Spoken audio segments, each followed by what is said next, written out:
Stacey Abrams hinted at future political office, no surprise, defended a compromise on the voting rights bill, because we need to make progress, and said of Juneteenth, "It's important that we remember that this isn't a celebration about the end of slavery alone, it is about justice delayed and nearly denied.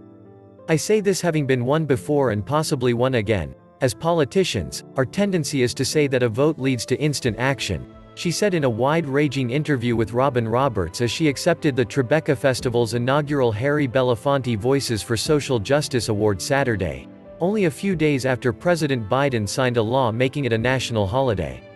Juneteenth started with the freed slaves of Galveston, Texas in 1865, although the Emancipation Proclamation had already freed the slaves in the South in 1863. It's important that we remember that this isn't a celebration about the end of slavery alone. It is about justice delayed and nearly denied. That for 2 years, even though the institution had been ended, we still found so many of our brothers and sisters held in captivity and bondage. Juneteenth is about how we reclaim this place in our nation. How we are obliged to remember that the fight for justice doesn't change simply when the rules change, or when someone else is elected. That the responsibility of pursuing justice remains every single day.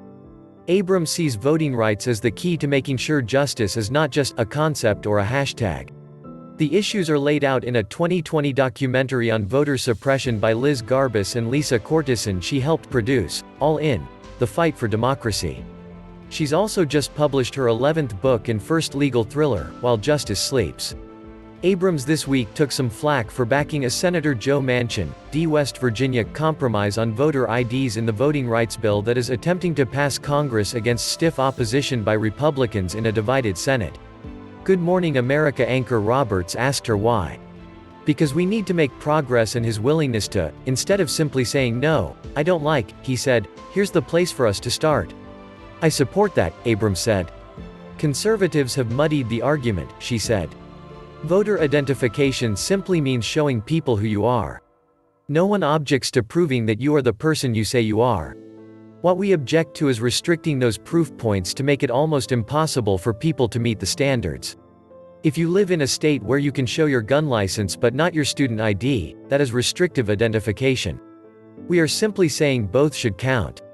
Belafonte, who was a close confidant of Martin Luther King Jr., had insisted that Abrams be the first recipient when he agreed to the award in his name, said Tribeca Chief Content Officer Paula Weinstein, introducing the event that included a video message from the musician, actor and activist, now 94, and an appearance by Reverend Al Sharpton.